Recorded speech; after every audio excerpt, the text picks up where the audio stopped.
बिस्मिल्लाहिर्रहमानिर्रहीम। अस्सलाम वालेकुम स्टूडेंट्स, हम चैप्टर नंबर 9 कर रहे थे। चैप्टर नंबर 9 का हमारा लास्ट टॉपिक है। आज हमने इसमें ट्रांसफ़र ऑफ हीट था हमारे पास चैप्टर नंबर 9। इसमें हमने हीट को ट्रांसफ़र करने के मेथड्स पढ़े। कितने मेथड्स हमने डिस्कस किए? यहाँ पे 3 मेथड्स को डिस्कस किया, जिसमें से कंडक्शन था, कन्वेक्शन था और एक रेडिएशन था। ठीक है, तो तीनों मेथड्स को हमने डिस्कस कर लिया है। और आज का जो हमारा टॉपिक है वो है ग्रीन हाउस इफ़ेक्ट। अब हम देखेंगे कि ग्रीन हाउस इफ़ेक्ट क्या है। वैसे तो ये आप छोटी क्लासेस में पढ़ चुके हैं और बहुत ज़्यादा पढ़ चुके हैं, बहुत डिटेल से भी, लेकिन यहाँ पे मैं आपको दोबारा से एक दफ़ा इसको एक्सप्लेन करना चाहूँगी कि ग्रीन हाउस इफ़ेक्ट जो है वो क्या होता है, ठीक है, और किस तरह से बनाया जाता है ये, या क्या चीज़ है ये। ठीक है, तो इसमें होता ये है कि ग्रीन हाउस जो है वो एक ग्लास का मटीरियल का बना हुआ होता है। ठीक है, ग्लास के मटीरियल का बना हुआ होता है। उसकी जो रूफ़ होती है वो भी ग्लास के मटीरियल की बनी हुई होती है, उसकी जो वॉल्स होती हैं वो भी ग्लास की बनी हुई होती हैं। ठीक है, और उसके बाद जो है वो क्या करता है, इसका काम क्या होता है? इसका काम ये होता है कि ये ग्रीन हाउस के अंदर से क्या कर देता है, टेम्परेचर को या इंटरनल जो है वो इसका वार्म कर देता है। ठीक है, अंदर इसका टेम्परेचर क्या हो जाता है, ज़्यादा हो जाता है। तो green house is a house made of glass. ठीक है, किसका बना हुआ है? ग्लास का। It has glass walls and a glass roof. A green house stage warm inside even during winter. Winter में भी इसके अंदर का टेम्परेचर क्या होता है, ज़्यादा होता है। Sunlight shines in and warms in air inside. अब सनशाइन की वजह से क्या होता है, इसके जो अंदर वाली साइड है वो वार्म हो जाती है। ठीक है, और ये मैं आपको बताऊंगी कि वार्म किस तरह से होती है। उसके बाद अगर हम देखते हैं तो the heat is trapped by the glass and can not escape, और it is stays even at night. जो हीट है वो इसके अंदर जो है वो ट्रैप कर जाती है, वो इससे बाहर नहीं निकलती। तो ऐसा क्यों होता है ये भी मैं आपको बताऊंगी, इसकी रीज़न भी बताऊंगी। सबसे पहले अगर हम ग्रीन हाउस इफ़ेक्ट देखते हैं तो इसमें होता क्या है। असल में हमारे पास जो सन से रेज़ आती हैं वो दो तरह की होती हैं। एक होती हैं लॉन्ग वेवलेंथ की और एक होती हैं शॉर्ट वेवलेंथ की। जो शॉर्ट वेवलेंथ की रेज़ होती हैं वो इसके अंदर से पास करती हैं, जबकि जो लॉन्ग वेवलेंथ रेज़ होती हैं वो इसके अंदर से पास नहीं करती, क्योंकि उनकी वेवलेंथ क्या होती है, ज़्यादा होती है। ठीक है, तो ये इसमें फर्स्ट स्टेप में आप देखेंगे कि sun radiations travels toward the earth. अब यहाँ पे आप देख रहे हैं कि सन की जो रेडिएशंस हैं वो किस तरफ जा रही हैं, अर्थ की तरफ।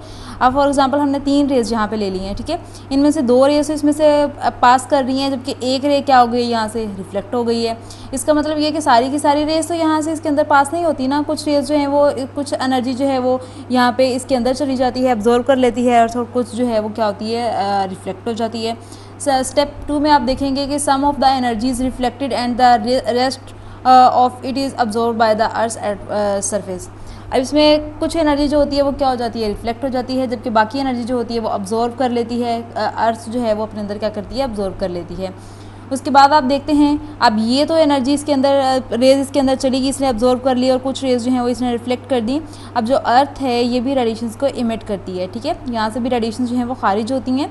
तो the earth also emits heat back to the space. Some of this energy passes directly through the atmosphere. तो जो अर्थ है वो भी क्या करती है, वो भी रेडिएशंस को इमिट करती है, वो भी हीट को इमिट करती है, जो कि किस तरफ ये एनर्जी आप देख रहे हैं कि ये थ्रू स्पेस जो है वो स्पेस में, एटमॉस्फेयर में आती है। ठीक है, उसके बाद आप देखते हैं कि but green house gases trap most of it keeping the plant warm. अब ग्रीन हाउस क्या करता है, इसमें क्या होता है कि इसमें जो जैसे मैंने आपको बताया कि यहाँ पे 2 तरह की हमारे पास वेवलेंथ होती हैं, एक शॉर्ट होती हैं और एक लॉन्ग होती हैं। अब ये यहाँ पे हमारे पास जो अर्थ के अराउंड अगर हम देखते हैं तो वो ओजोन लेयर होती है। ठीक है, तो वहाँ से हमारे पास शॉर्ट वेवलेंथ तो पास कर जाती हैं, जबकि लॉन्ग वेवलेंथ जो है वो इसमें पास नहीं करती हैं। इस तरह के अर्थ के अंदर भी हमारे पास जो होती हैं वो लॉन्ग वेवलेंथ की जो वेव्स होती हैं वो होती हैं।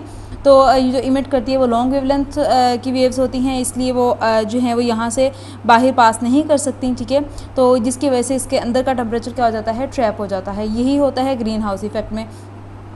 अब ग्रीन हाउस इफेक्ट की अगर बात करते हैं तो ये हमारे पास एक ग्लास का बना हुआ, ठीक है, घर बना हुआ है, ग्लास का हमने बनाया हुआ है। किसके लिए यूज़ होता है, ये पौधों के लिए यूज़ होता है, पौधों की नशोनुमा के लिए। ठीक है, हुआ क्या कि यहाँ से सन की जो रेज़ हैं वो इसके ऊपर पड़ी, लेकिन कौन सी, शॉर्ट वेवलेंथ की। ठीक है, जो कि इसके अंदर एंटर हो गई। ये लॉन्ग वेवलेंथ को अपने अंदर से एंटर नहीं होने देती, तो यहाँ से शॉर्ट वेवलेंथ इसके अंदर एंटर हो गई। अब हुआ क्या, जब शॉर्ट वेवलेंथ इसके अंदर एंटर हुई, अब इसने भी इसके अंदर जो है चीज़ें, ये इसके अंदर का जो इन्वायरमेंट है वहाँ से भी हमारे पास इमिट हुई हैं कौन सी रेज़, लॉन्ग वेवलेंथ की। अब जो लॉन्ग वेवलेंथ की रेज़ हैं वो इसके बाहर नहीं निकलेंगी। ठीक है, क्योंकि वो ग्लास में से पास नहीं कर सकती हैं, जिसकी वजह से इसका अंदर का जो टेम्परेचर है वो क्या हो जाएगा, ट्रैप हो जाएगा। तो infrared heat energy from the ground is partially reflected by the glass and heats the green house. अब जो इंफ्रारेड हीट एनर्जी है वो क्या करती हैं, रिफ्लेक्ट हो जाती हैं पार्शली, और क्या करती हैं, इसको ग्रीन हाउस को हीट कर देती हैं। Visible energy from the sun passes through the glass and heats the ground. अब विजिबल का मतलब ये कि जैसे लाइट एनर्जी जो है वो जो इसके अंदर से पास करती है, ठीक है, शॉर्ट वेवलेंथ जो होती है उसकी, और यहाँ पे temperature in the green house इस तरह से इसका जो ग्रीन हाउस का टेम्परेचर होता है वो क्या होता है, ज़्यादा हो जाता है या मेंटेन रहता है, ठीक है।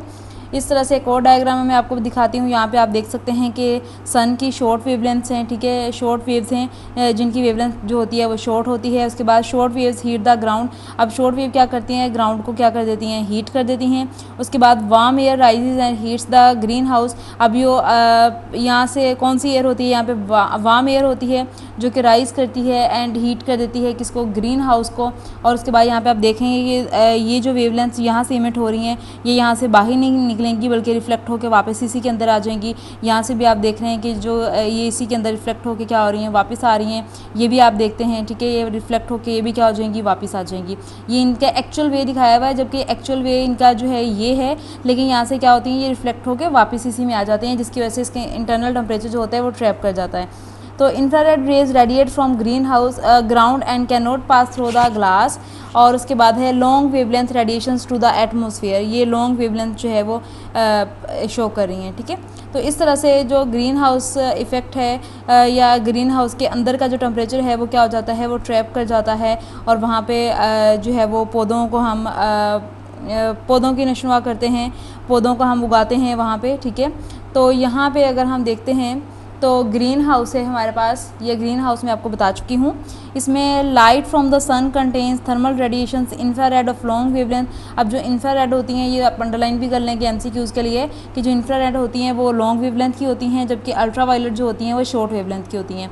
तो जो इंफ्रारेड होती हैं वो इसमें से पास करती हैं, वो पास नहीं करती, जबकि जो अल्ट्रावायलेट रेडिएशंस होती हैं वो इसमें से पास कर जाती हैं पॉलीथीन शीट में से, ठीक है। Glass and transparent polythene sheets allow radiations of short wavelength to pass through easily but not long wavelengths of thermal radiations। यानी क्या मतलब हुआ कि वो इसके अंदर से शॉर्ट वेवलेंथ्स पास होंगी, लॉन्ग वेवलेंथ्स वाली रेडिएशन जो हैं, जो वेव्स हैं वो पास नहीं होंगी। Thus the green house become a heat trap. Radiations from the sun passes easily through glass and warm up the object in a green house. This object in plants such as shown आप इसमें देख सकते हैं, ठीक है। और ये green house जहाँ पे दिखाया हुआ है, उसके बाद जो है वो glass and transparent polythene sheets do not allow them to escape out easily and are reflected back in the green house. वही चीज़ के जिसके अंदर वाली जो लॉन्ग वेवलेंथ की वेव्स होती हैं वो बाहर नहीं आती बल्कि रिफ्लेक्ट होकर अंदर चली जाती हैं, जिसकी वजह से इसका टेम्परेचर ज़्यादा हो जाता है। This maintain the inside temperature of the green house. और green house effect promises better growth of some plants. तो कुछ प्लांट्स की ग्रोथ के लिए बेटर है, ठीक है। आजकल तो ग्रीन हाउस बहुत ज़्यादा यूज़ किया जा रहा है। उसके बाद जो है वो ग्लोबल वार्मिंग है इसमें।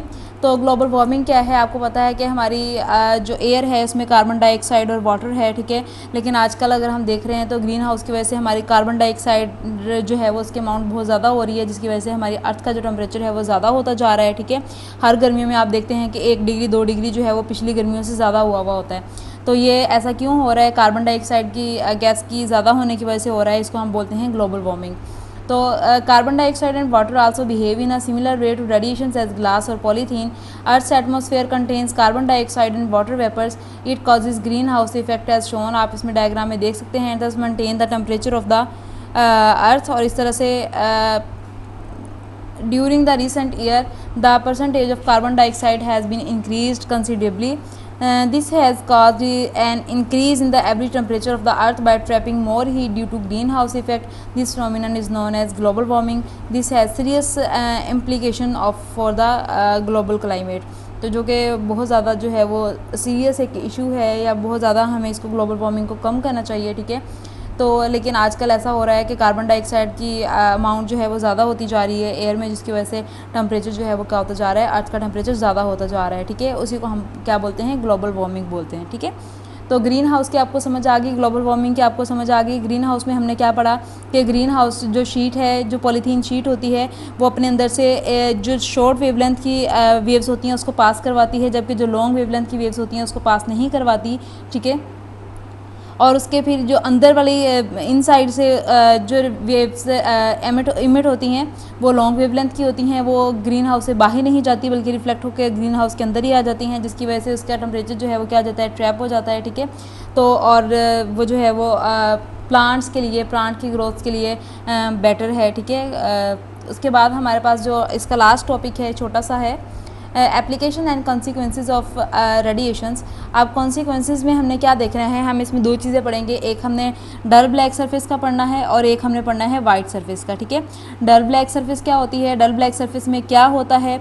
अब सबसे पहले तो जो ऑब्जॉर्ब, एक हमने ऑब्जॉर्ब इसमें पढ़ेंगे, दूसरा हम रिफ्लेक्टेड का पढ़ेंगे। ठीक है, ऑब्जॉर्प्शन में क्या होता है कि जो ऑब्जॉर्प्शन जो है वो एरिया पे डिपेंड करती है ऑब्जेक्ट के, वो कलर पे डिपेंड करती है, वो उसकी नेचर पे डिपेंड करती है, ये आप लोगों ने बात पहले पढ़ी भी है। ठीक है, उसके बाद अब जो ब्लैक सरफेस है वो ज़्यादा हीट को क्या करेगी, अब्जॉर्ब करती है, और उसके बाद जो है वो गुड अब्जॉर्बर है। ठीक है, और इसीलिए हम जो खाने पीने की चीज़ें हैं, जैसे जिसमें हम खाना बनाते हैं, कुकिंग पॉट्स वगैरह जो हैं, उनके जो बॉटम है वो बनाते हैं, ब्लैक बनाते हैं, ताकि वहाँ पे हीट ज़्यादा अब्जॉर्ब हो उसमें। ठीक है, तो और उसके बाद इसी तरह से अगर हम देखते हैं, रिफ्लेक्शन की बात करते हैं, तो जो वाइट सरफेस होती हैं, लाइट कलर की जो सरफेस होती हैं, वो क्या करती हैं, हीट को ज़्यादा अच्छा रिफ्लेक्ट करती हैं। ठीक है, इसलिए हम कहते हैं कि गर्मियों में हम कौन से कपड़े पहने, लाइट कलर के कपड़े पहने, ताकि उनका टेम्परेचर जो है वो ज़्यादा ना हो। ठीक है, तो अब यही चीज़ें हैं, different object absorb different amount of heat radiations falling upon them reflecting the remaining part,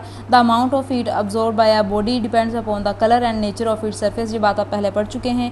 a body and rough surface absorb more heat than a white or poly surface. ये आपको पहले से पता है कि जो ब्लैक सरफेस होती है वो ज़्यादा हीट को अब्जॉर्ब करती है as compare to white surface. Since good absorbers are also good radiator of heat, तो ये आपको पहले से पता है कि जो गुड ऑब्जॉर्वर होते हैं वो गुड रेडिएटर भी होते हैं हीट के। तो ऐसा black coloured body gets hot quickly absorbing heat reaching during a sunny day and also cool down quickly by giving out its heat to its surrounding. वो कह रहे हैं कि जो ब्लैक कलर है वो बहुत जल्दी जो है वो गर्म हो जाता है, क्योंकि वो अपने अंदर ज़्यादा हीट को ऑब्जॉर्व करता है, और वो बहुत जल्दी ठंडा भी हो जाता है जब वो रेडिएशंस को क्या करता है, इमिट करता है। तो the bottom of cooking pots are made black to increase the absorption of heat from fire. अब जो कुकिंग पॉट्स होते हैं उनके जो बॉटम होते हैं वो ब्लैक बनाए जाते हैं, ताकि वो ज़्यादा हीट को अपने अंदर क्या कर सकें, अब्जॉर्ब कर सकें। इस तरह से like light rays heat radiations also obey laws of reflection. The amount of heat reflected from an object depends upon its color and nature of the surface. पहले हमने absorption की बात की, अब हम reflection की बात कर रहे हैं। पहले इसमें एब्जॉर्प्शन में हमारे पास ब्लैक जो था वो गुड ऑब्जॉर्वर था, रेडिएटर था। यहाँ पे जो गुड रिफ्लेक्टर है वो वाइट सरफेस है, more than coloured or black surface. Similarly polish surface are also good reflector than throw than rough surfaces and reflection of heat radiations is greater from polish surfaces. इस तरह से जो polish surfaces हैं वो भी क्या हैं, गुड रिफ्लेक्टर हैं। और hence we wear white और light colors clothes in summer which reflect most of the heat radiation reaching us during the hot day। इस तरह से हम कौन से कलर कपड़े यूज़ करते हैं गर्मियों में, हम लाइट कलर के कपड़े यूज़ करते हैं ताकि वहाँ से लाइट रे क्या हो सके, रिफ्लेक्ट हो सके, हीट जो है वो रिफ्लेक्ट हो सके। We polish the interior of the cooking and hot pots for reflecting back most of the heat radiations within them. आप देखते होंगे कि हमारे पास जो हॉट पॉट होते हैं जिसमें हम रोटियाँ वगैरह रख लेते हैं, और थर्मोस वगैरह है इसके अंदर से, कभी आपने देखा होगा तो वो पॉलिश हुए होते हैं सिल्वर कलर में। ठीक है, तो सिल्वर कलर में क्यों पॉलिश किया जाता है, ताकि वो हीट को क्या कर सकें, हीट वेव्स को रिफ्लेक्ट कर सकें। ठीक है, तो ये तो था हमारा चैप्टर नंबर 9 जो कि कंप्लीट हो गया अल्हम्दुलिल्लाह आज। और इसमें हम इसके बाद इसके एमसीक्यूज़ देख लेते हैं।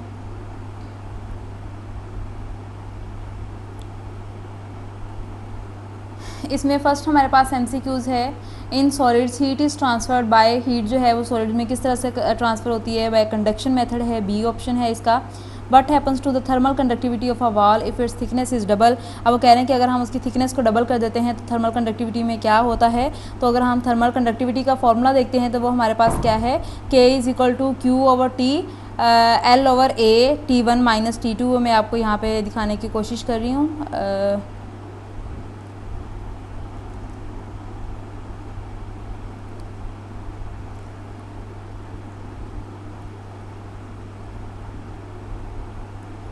यहाँ पे हमारे पास है थर्मल कंडक्टिविटी,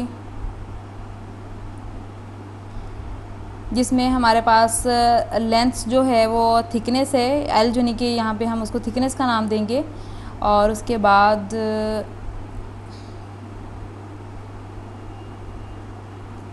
ये है हमारे पास K Q over T multiply by L A T one minus T two, ठीक है। अब अगर इसी फॉर्मूले में हम एल को 2L कह देते हैं तो ये क्या बन जाएगा, Q over T multiply by 2L A T one minus T two. अब इस ये जो 2 आपने यहाँ पे लगाया होगा इसको आप शुरू पे ले आएंगे तो बाकी आपके फिर पास क्या बन जाएगा, यही वाला फॉर्मूला बन जाएगा। अब ये वाला फॉर्मूला पूरा फिर किसके इक्वल है, के इक्वल है। तो इस तरह से हमारे पास जो आंसर आ जाएगा के इज इक्वल टू 2K आ जाएगा। इसका मतलब ये है कि जब हम थिकनेस को डबल करते हैं तो थर्मल कंडक्टिविटी भी क्या हो जाएगी, डबल हो जाएगी, ठीक है। तो ये इसका आंसर आ जाएगा डबल वाला। तो ये देख लें डबल वाला, मेरे ख्याल में ए ऑप्शन ही है। तो जो ए वाला है वो हमारे पास क्या है, डबल, इसका आंसर आ जाएगा, ठीक है। उसके बाद हम देखते हैं नेक्स्ट वाला, metals are good conductor of heat due to. Metal जो हैं वो गुड कंडक्टर होते हैं किसकी वजह से, फ्री इलेक्ट्रॉन्स, आपको पता है, ठीक है, ए ऑप्शन है। In gases heat is mainly transfer by, gases में हीट जो है वो किस तरह से ट्रांसफ़र होती है आपको बहुत अच्छे तरीके से पता है कि कन्वेक्शन है। मैंने आपको बार बार बताया था कन्वेक्शन का जो प्रोसेस है वो हम गैसेज के लिए यूज़ करते हैं और लिक्विड के लिए यूज़ करते हैं। Convection of heat is a process of heat transfer due to the. अब कन्वेक्शन ऑफ हीट जो है वो प्रोसेस है हीट को ट्रांसफ़र करने का, किस तरह से, random motion of molecules, downward motion movement of molecules, upward movement of molecules. इसका आंसर है सी, क्योंकि कन्वेक्शन के प्रोसेस में क्या होता है, मॉलिक्यूल्स की जो मूवमेंट होती है वो अपवर्ड होती है, ठीक है। उसके बाद है false ceiling is done to, इसका आंसर है इंसुलेट द सीलिंग। इसका डी ऑप्शन आ जाएगा कि हम बेटर जो है वो सीलिंग को इंसुलेट करके जो है वो इंसुलेट करते हैं, तो डी ऑप्शन आ जाएगा इसका। और उसके बाद जो है वो हमारे पास इसका एमसीक्यूज़ नंबर 7 है, तो वो हम देख लेते हैं 7 एमसीक्यूज़ क्या है हमारे पास। Rooms are heated using gas heaters by. Rooms को हम किस तरह से हीट कर सकते हैं, कमरे गर्म करने के लिए इस्तेमाल करते हैं। तो इसमें कन्वेक्शन एंड रेडिएशन आ जाएगा, क्योंकि हम रूम गर्म करने की बात कर रहे हैं तो रूम में हमारे पास जो कन्वेक्शन है इसकी वजह से जो हीट होगी वो ऊपर की तरफ जो है वो मूव करती है, जबकि रेडिएशन जो है वो साइडों से क्या करती है, रूम को गर्म कर देती है, ठीक है। और उसके बाद लैंड ब्रीज ब्लोज फ्रॉम, जो लैंड ब्रीज है वो किस तरह से चलती है, ये आप उसमें पैराग्राफ को पढ़ के इसमें देख लेंगे कि इसका कौन सा ऑप्शन बनता है, लैंड ब्रीज वाला, ठीक है। लैंड ब्रीज और सी ब्रीज दोनों आपको पढ़ाए हुए हैं, तो आप देख लेंगे कि ये इसका ऑप्शन कौन सा बनता है, 8 वाला। उसके बाद है which of the following is a good radiator of heat, इसमें से कौन सा जो है वो गुड रेडिएटर ऑफ हीट है, तो ये डल ब्लैक सरफेस है जो कि क्या है, गुड रेडिएटर ऑफ हीट है। अब स्टूडेंट्स ये कहते हैं कि गुड रेडिएटर ऑफ हीट की बात करें तो शाइनिंग सरफेस में लगा देते हैं या वाइट में कि ये रेडिएटर है या इस तरह से। तो अब इन सारे कलर्स में से जो गुड रेडिएटर है वो डल ब्लैक सरफेस है, तो इसलिए आपने बी ऑप्शन लगाना है, डल ब्लैक सरफेस, ठीक है।